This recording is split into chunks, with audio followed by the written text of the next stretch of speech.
അനുഗ്രഹിക്കപ്പെട്ട നല്ല സമയത്തിനായി ഞാൻ ദൈവത്തെ സ്തുതിക്കുന്നു, സ്തോത്രം ചെയ്യുന്നു. ദൈവവചനം ശ്രവിച്ചുകൊണ്ടിരിക്കുന്ന എല്ലാ ദൈവമക്കൾക്കും വീണ്ടും വരാമെന്ന് അരുളി ചെയ്തവനായ കർത്താവായ യേശു ക്രിസ്തുവിൻ്റെ ധന്യനാമത്തിൽ ഞാൻ എൻ്റെ സ്നേഹവന്ദനം അറിയിക്കുന്നു. ഇന്നത്തെ അല്പസമയത്തെ ചിന്തയ്ക്കായി 103 സങ്കീർത്തനം 17-18 വാക്യങ്ങൾ നമുക്ക് വായിക്കാം. യഹോവയുടെ ദയയോ എന്നും എന്നേക്കും അവൻ്റെ ഭക്തന്മാർക്കും അവൻ്റെ നീതി മക്കളുടെ മക്കൾക്കും ഉണ്ടാകും. അവൻ്റെ നിയമത്തെ പ്രമാണിക്കുന്നവർക്കും അവൻ്റെ കൽപ്പനകളെ ഓർത്ത് ആചരിക്കുന്നവർക്കും തന്നെ. അനുഗ്രഹിക്കപ്പെട്ട വേദവാക്യങ്ങളാണ് നാം കേട്ടത്. 103 സങ്കീർത്തനം എഴുതിയത് ദാവീദാണ് എന്ന് അതിൻ്റെ ഹെഡിങ്ങിൽ രേഖപ്പെടുത്തിയിരിക്കുന്നു. ദൈവത്തെയും അവൻ്റെ സ്നേഹത്തെയും അവൻ്റെ കരുതലിനെയും അവൻ്റെ നടത്തിപ്പിനെയും പറ്റി നന്നായി അറിയുന്നവനാണ് ദാവീദ്. ഒരു വാഗ്ദാനം തന്നു കഴിഞ്ഞാൽ അത് നിവർത്തിക്കുവാൻ ജാഗരിച്ചിരിക്കുന്നവനാണ് യഹോവയായ ദൈവം അഥവാ കർത്താവായ യേശു ക്രിസ്തു എന്ന് ദാവീദ് തൻ്റെ അനുഭവത്തിൽ നിന്നും മനസ്സിലാക്കിയിട്ടുണ്ട്. അതുകൊണ്ടാണ് താൻ 34 സങ്കീർത്തനം 8 വാക്യത്തിൽ യഹോവ നല്ലവൻ എന്ന് രുചിച്ചറിവിൻ, അവന് ശരണം പ്രാപിക്കുന്ന പുരുഷൻ ഭാഗ്യവാൻ എന്ന് രേഖപ്പെടുത്തിയിരിക്കുന്നത്. യഹോവ കരുണയും ദയയും ഉള്ളവനാണ്. യഹോവ എല്ലാവർക്കും നല്ലവനാണ്.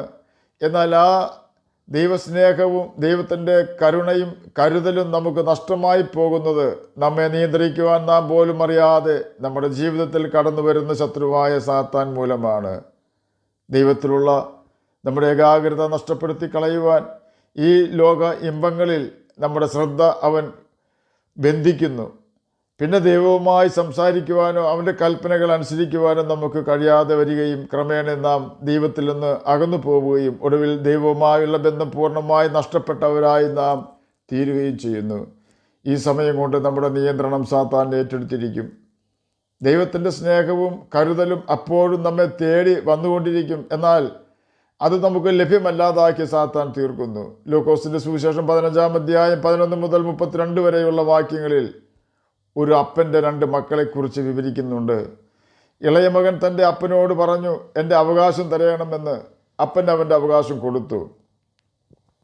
ആ മകൻ സകലതും സ്വരൂപിച്ച് ദൂരദേശത്തേക്ക് യാത്രയായി അവിടെ ചെന്ന് തൻ്റെ സമ്പത്ത് കൂട്ടുകാരുമായി ചിലവഴിച്ചു. സകലതും തീർത്തു. ആ ദേശത്ത് കഠിനമായ ക്ഷാമം നേരിട്ടത് പെട്ടെന്നായിരുന്നു. ഇളയ മകന് ഭക്ഷണത്തിന് മുട്ടുവന്നു. ആ ദേശക്കാരിൽ ഒരുത്തനെ അവൻ ആശ്രയിച്ചു. അയാൾ അവനെ പന്നിയെ നോക്കുന്ന ജോലി ഏൽപ്പിച്ചു. പന്നി തിന്നുന്ന വാളവര തിന്നുവാൻ ആഗ്രഹിച്ചിട്ടും ആരും അവനത് കൊടുത്തില്ല. ഇളയ മകന് സുബോധം വന്നു എന്ന് അവിടെ രേഖപ്പെടുത്തിയിരിക്കുന്നു. സുബോധം വന്നപ്പോൾ അവൻ തൻ്റെ അപ്പനെ ഓർത്തു, എൻ്റെ അപ്പൻ്റെ എത്ര കൂലിക്കാർ തിന്ന് ശേഷിപ്പിക്കുന്നു, ഞാനോ ഇവിടെ കിടന്ന് വിശപ്പ് കൊണ്ട് നശിച്ചു പോകുന്നു. ഞാൻ എഴുന്നേറ്റ് അപ്പൻ്റെ അടുക്കൽ ചെന്ന് അവനോട്, അപ്പാ, ഞാൻ സ്വർഗത്തോട് നിന്നോട് പാപം ചെയ്തിരിക്കുന്നു. ഇനി നിൻ്റെ മകൻ എന്ന പേരിന് ഞാൻ യോഗ്യനല്ല. നിൻ്റെ കൂലിക്കാരിൽ ഒരുത്തനെ പോലെ എന്നെ ആക്കേണമേ എന്ന് പറയും എന്ന് പറഞ്ഞു. അങ്ങനെ അവൻ എഴുന്നേറ്റ് അപ്പൻ്റെ അടുക്കൽ പോയി. ദൂരത്തു നിന്ന് തന്നെ അപ്പൻ അവനെ കണ്ടു. മനസ്സലിഞ്ഞ് ഓടിച്ചെന്ന് അവൻ്റെ കഴുത്ത് കെട്ടിപ്പിടിച്ചു അവനെ ചുംബിച്ചു. മകൻ അവനോട്, അപ്പാ, ഞാൻ സ്വർഗത്തോട് നിന്നോട് പാപം ചെയ്തിരിക്കുന്നു. ഇനി നിൻ്റെ മകൻ എന്ന് വിളിക്കപ്പെടുവാൻ യോഗ്യനല്ല എന്ന് പറഞ്ഞു. അപ്പൻ ദാസന്മാരോട്, വേഗം മേത്തരമായ അങ്കി കൊണ്ടുവന്ന് ഇവനെ ധരിപ്പിപ്പിൻ. ഇവന് കൈക്ക് മോതിരവും കാലിന് ചെരുപ്പും ഇടുവിപ്പിൻ.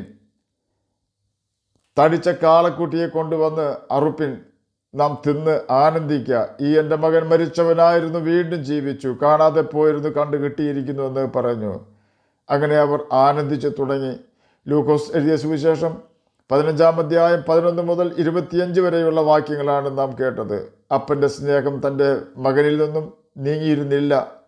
മകൻ തൻ്റെ അപ്പനെ സ്നേഹിച്ചത് അവൻ്റെ വസ്തുവകയും നന്മകളും അവകാശം ലഭിക്കുവാൻ വേണ്ടിയായിരുന്നു. അപ്പൻ്റെ നന്മകൾ ലഭിച്ചു കഴിഞ്ഞപ്പോൾ അവൻ്റെ സ്നേഹം നിലച്ചു കഴിഞ്ഞിരുന്നു. എന്നാൽ അവൻ്റെ അപ്പൻ്റെ സ്നേഹം നിന്നു പോകാത്തതും മകൻ്റെ യാതൊരു ശ്രേഷ്ഠതയിലും കണ്ണുവെച്ച് ഉള്ളതും ആയിരുന്നില്ല. അതുകൊണ്ട് ആ സ്നേഹം പരാജയപ്പെടാത്തതും നിന്നു പോകാത്തതും ആയിരുന്നു. എന്നതുപോലെ ദൈവസ്നേഹവും കരുതലും ഒരിക്കലും നിന്നു പോകാത്തതും പരാജയം സംഭവിക്കാത്തതുമാകുന്നു. നാം യേശുവിനെ വിട്ട് അവൻ തരുന്ന നന്മകളുമായി ദൂരെ പോയാലും നമ്മെ കാത്തിരിക്കുന്ന ക്രൂശിലെ സ്നേഹമാണ് കർത്താവായ യേശു ക്രിസ്തു. നമ്മുടെ ഏതെങ്കിലും നന്മയ്ക്ക് വേണ്ടിയല്ല അവൻ നമ്മെ കാത്തിരിക്കുന്നത്.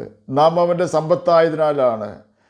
നമ്മെ വെടക്കാക്കിക്കൊണ്ട് പാപിയാക്കിക്കൊണ്ട് തൻ്റേതാക്കുവാനാണ് സാത്താൻ ശ്രമിക്കുന്നത്.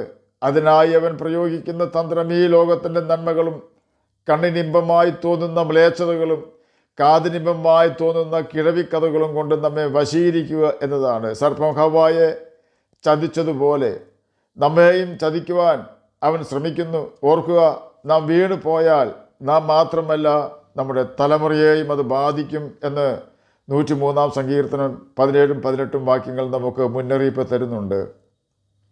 കാരണം യഹോവയുടെ ദയ അവൻ്റെ ഭക്തന്മാർക്കും അവൻ്റെ നീതി മക്കളുടെ മക്കൾക്കും ഉണ്ടാകുമെന്ന് പറഞ്ഞതിന് ശേഷം ഭക്തന്മാർ എന്നതിന് 18 വാക്യത്തിൽ വ്യക്തത വരുത്തിയിരിക്കുന്നത് നാം ശ്രദ്ധിക്കണം.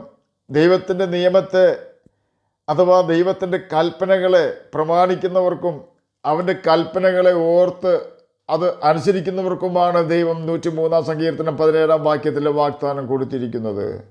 നാം പാപത്തിൽ വീണു പോവുകയും ദൈവത്തിൻ്റെ കൽപ്പനകൾ അനുസരിക്കുന്നതിൽ താല്പര്യമില്ലാത്തവരായി തീരുകയും ചെയ്യുമ്പോൾ നമ്മിൽ കൂടി നമ്മുടെ മക്കൾക്ക് നൽകുവാൻ ദൈവം ആഗ്രഹിക്കുന്ന ദൈവത്തിൻ്റെ സ്നേഹവും കരുതലും വിശ്വസ്തതയും മക്കളിലേക്കും നമുക്ക് തന്നെയും ലഭിക്കുവാൻ കഴിയാതെ വണ്ണം സാത്താൻ നമ്മെ കുഴിയിൽ ഇറങ്ങിയവരെ പോലെ ആക്കി തീർക്കുന്നു.